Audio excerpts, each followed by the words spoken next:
Insya Allah lebah terbanyak. Assalamualaikum warahmatullahi wabarakatuh.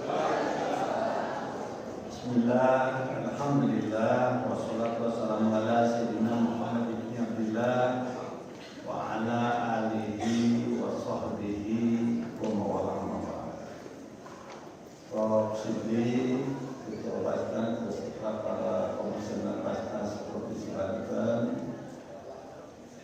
Tidak lagi mau kita cover. Sudah tahun ini habis ya. Tapi ini jujur saja saya sangat memerlukan Basnas dalam membangun Banten. Ini beliau juga pernah jadi ketua Basda, Pak Amin Bangsa, Bupati Lebak, dan juga birokrasi yang sekarang menjadi wakil bupati. Tidak, birokrasi dan wakil bupati tidak. Wakil bupati pejabat negara, jadi ditanggung oleh negara. Beserta jajarannya yang hadir, tokoh Binda, hadir juga PJ Bupati Lebak, Gunawan, Karo Pemda Kesra, Pak Kewan, Pak Haji, beserta para komisioner lainnya, para pejabat sipil, TNI dan Polri, Polri khusus, senator kita, Bu Haja Ade, yang mewakili Banten di tingkat nasional. Hadirin hadirat rahimahumullah. Syukur alhamdulillah hari ini kita masih diberikan kesempatan oleh Allah untuk fastabiqul khairat, untuk beribadah. Memang yang namanya zakat itu hikmahnya secara spiritual, yaitu personal antara kita dengan Yang Maha Kuasa. Terus secara sosiologis kita dengan sesama, secara ekonomis kita bernegara. Nah ini ada tiga sisi. Memang Basnas itu jujur saja kalau dari sisi budget itu liquid, ini ya, gampang banget, tidak sulit seperti di pemerintah. Kalau pemerintah sekarang mengatur dana hibah harus H-1, harus proposal dan lain sebagainya. Tapi Basnas itu bisa quick win, bisa reaksi cepat, bisa memberikan early warning sistemnya bagus. Maka saya selaku wakil gubernur memerlukan sangat terhadap Banten.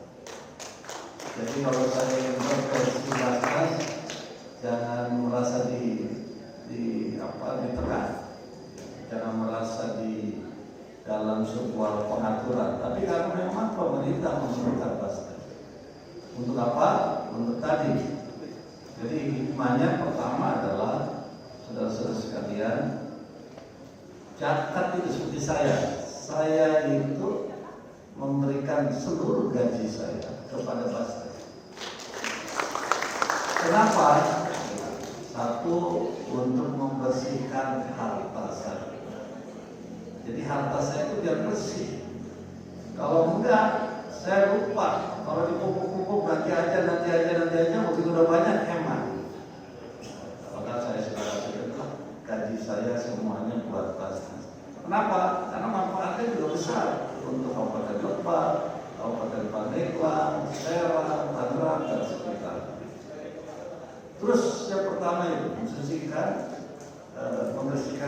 harta kita. Yang kedua, mensucikan jiwa. Jadi kalau sudah mensucikan jiwa, ya kita akan bersih hati kita, akan baguslah jiwa kita. Itu diantaranya. Terus apalagi? Ya sarana kita untuk mendekatkan diri kita kepada Sang Pencipta. Jadi secara horizontal kita betul-betul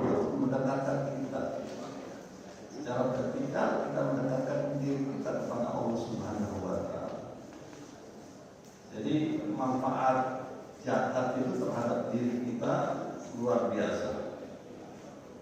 Yang paling penting, nah ini kan yang kita cari adalah untuk mendapatkan atau mendatangkan pahala dan keberkahan hidup kita.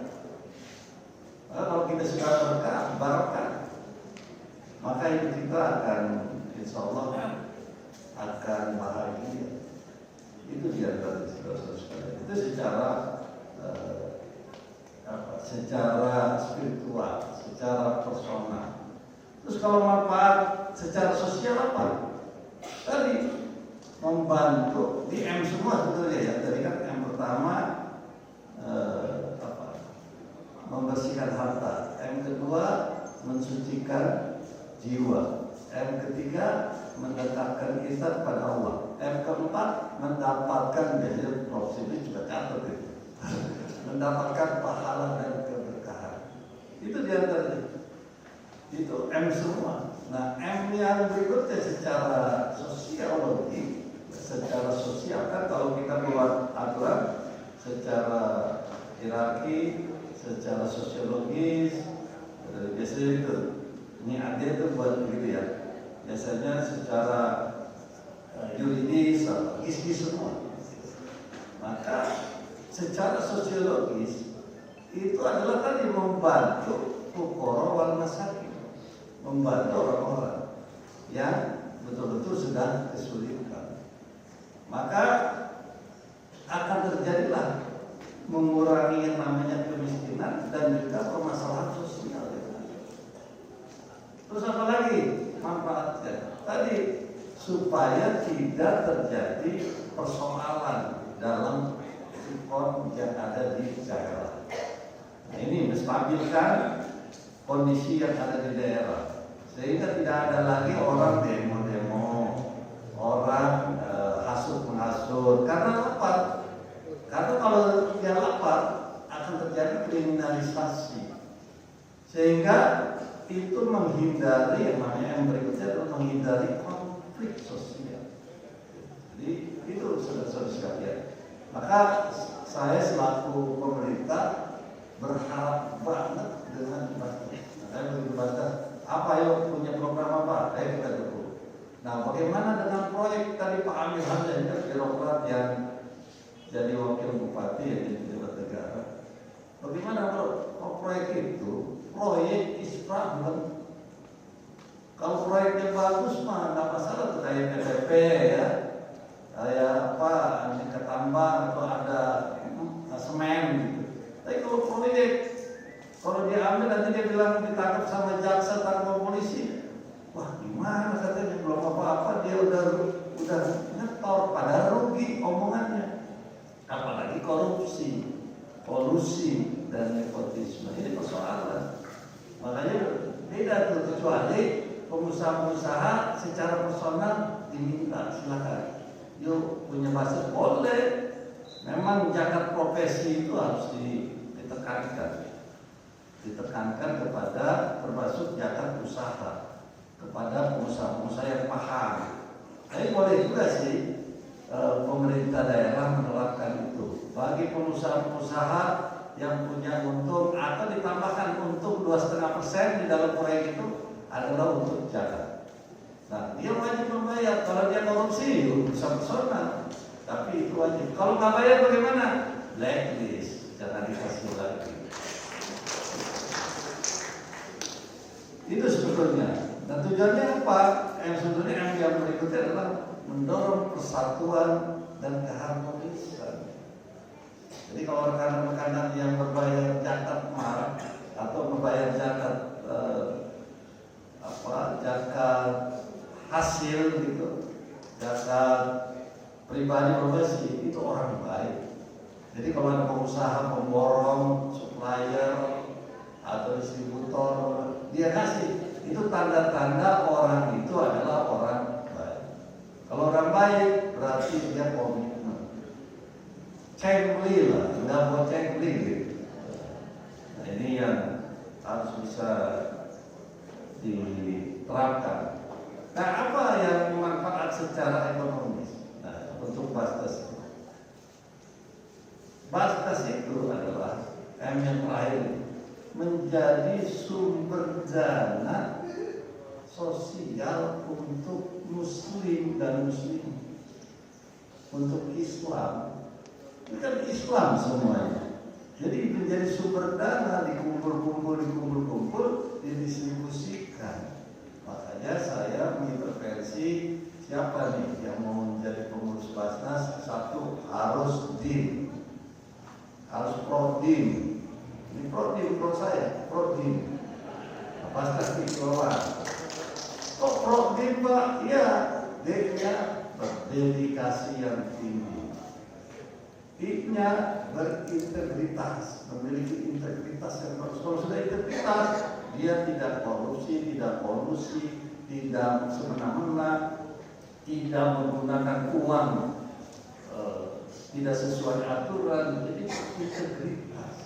M-nya apa? Nah inilah, makanya Prof. Sidri ini pajak umur sehat di umurnya karena servis melayani. Pak Miratja, singkatan di Meta, dedikasi, integritas, dan melayani. Itu fungsi dari pemerintah. Saya tidak terasa sudah 6 periode kerja saya melayani.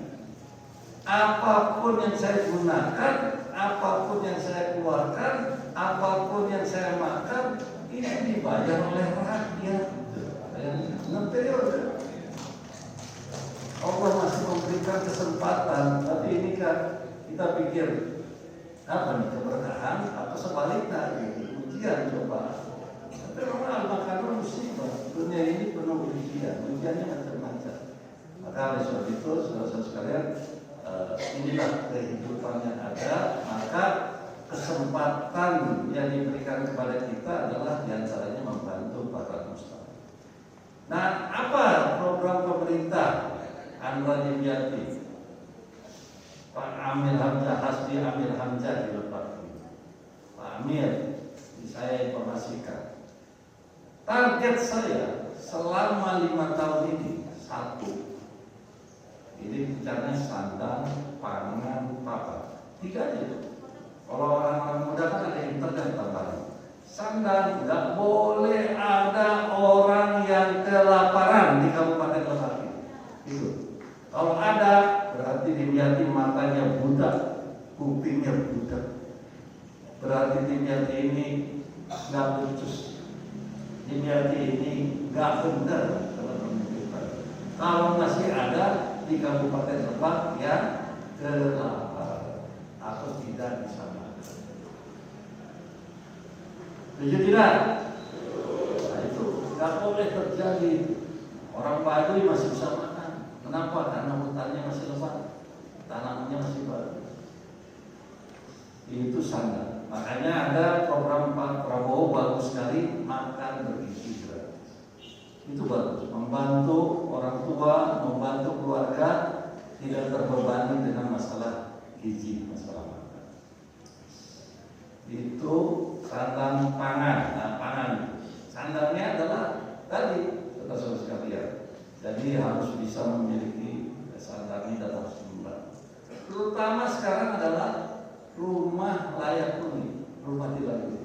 Kalau ada di Lebak ini yang rumah tidak layak huni, itu pemerintahnya berdosa. Berdosa pemerintahnya. Maka inventarisir yang ada di Kabupaten Lebak, ada berapa rumah lagi yang tidak layak huni, yang tidak sehat. Tapi memang urusan takdir itu urusan Allah, urusan Tuhan. Urusan sakit itu urusan Tuhan. Tapi kita harus meminimalisir itu. Saya membantu di Kabupaten Tangerang umur 160 sekian tahun. Rumahnya tidak layak huni. Coba bayangkan, rumahnya tidak layak huni, tidak sehat. Tapi ibu itu panjang umur dan sehat. Nah, urusan berarti urusan Allah itu. Tapi yang begitu mungkin 1.001 atau 1.001. Sekarang lagi dibangun, alhamdulillah sudah selesai, rumahnya layak huni. Tapi saya lagi mikir, jangan-jangan rumah yang bagus air.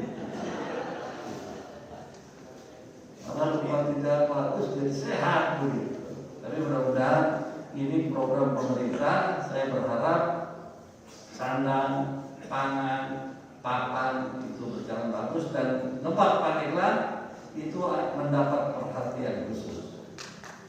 Itu diantaranya. Jadi batas ini buku nanti insya Allah akan terkirim untuk kepentingan Lebak, Pandeglang, Serang, dan Tangerang. Intinya itu. Dan yang mendapatkan bantuan tadi, alhamdulillah ada 21 penerima rumah layak huni. Ya, selamat ya, jaga dan insya Allah itu menjadikan ladang buat saudara-saudara sekalian juga untuk beribadah lebih getol lagi. Itu bantuan itu dari Allah. Bantuan itu dari Allah Subhanahu wa Ta'ala melalui tangan-tangan Basnas, tangan PJ dan tangan pemerintah.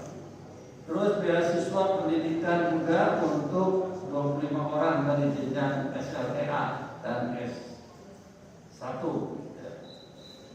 Bantuan masjid dan lembaga terus juga ada 15 tadi.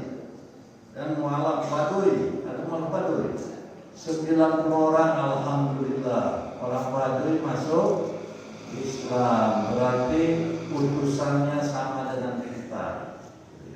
Kan sebelumnya nabinya Nabi Adam yang digunakan, ya, kita Nabi Muhammad sebagai utusan Allah. Tapi Nabi Adam ya Nabi kita juga, ya, Nabi yang pertama. Tapi alhamdulillah menjadi Muslim ini pahalanya luar biasa. Terus bantuan stunting ya 33 orang, mudah-mudahan anak-anak kita menjadi anak-anak yang sehat. Intinya itu Pak Bobo sukses selalu memimpin Lebak. Insya Allah saya tidak tinggal diam karena saya ini dapilnya kan dapil sini Lebak dan Pandeglang. Apalagi kecilnya saya di sini. Ibu saya satu di Pandeglang, dua di Lebak. Banyak kan Lebak. Orang paling tinggi, orang baru hiji kan dua. Itu bukannya hama. Saja kepada Allah Subhanahu wa Ta'ala beri yang memberkahi kita sekalian dan kita terus diberikan kekuatan lahir dan batin untuk bagaimana membangun bangsa dan negara, khususnya kita sukseskan program cita-citanya Bapak Presiden Prabowo. Wassalamualaikum warahmatullahi wabarakatuh. Ke Bupati untuk mendata rumah tidak layak guna itu. Saya berharap satu adalah penghuninya. Kalau penghuninya masih muda, masih produktif ya udah suruh kerja aja lah, jangan dibantu urusan rumahnya. Satu adalah orang yang memang tidak mampu untuk memperbaiki rumah itu, dalam arti sudah dia pertama sakit misalnya, kedua dia umur gitu ya. Kalau dia masih produktif ya bantu lapangan pekerjaan, bukan untuk rumahnya yang diprioritaskan. Jadi kalau jangan dihitung itu, kalau kayak kalian masih muda-muda bantu atau kumaha atau nggak kedidik ya, jadi itu yang harus dihitung. Jadi saya mengarahkan ke sana, prioritas saya ke sana. Dari provinsi Pak, provinsi gimana nih? Ya ada, kita dibantu di Perkim, ada program proyek-proyek itu ada. Bisa Ya, jadi kita ada anggaran yang untuk memperbaiki rumah. Tapi itu tadi kita minta Pak Wagub nanti serta Bupati untuk mendata. Yang penting data dulu. Tapi tadi siapa sih yang pemilik rumah itu? Atau jangan sampai rumah tidak layak huni yang punya bos gitu. Ya kan, dia cuma numpang. Akhirnya ya kasihan, ujungnya bagus dikontrak gitu ya. Jadi harus betul-betul data yang soal keluhan Pemda tadi Pak, soal KTPN.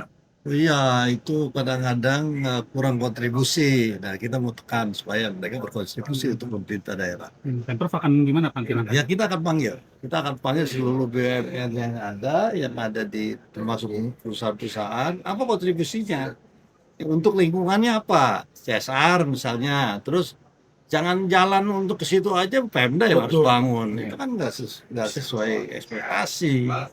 Itu kan jalan ke mereka gitu ya, perbaiki jalannya supaya apa, orang yang lewati ke situ bagus. Jangan Pemda suruh terbebani lagi. Nah itu yang harus. Pasal kemiskinan Pak, ada panikan masih tinggi Pak.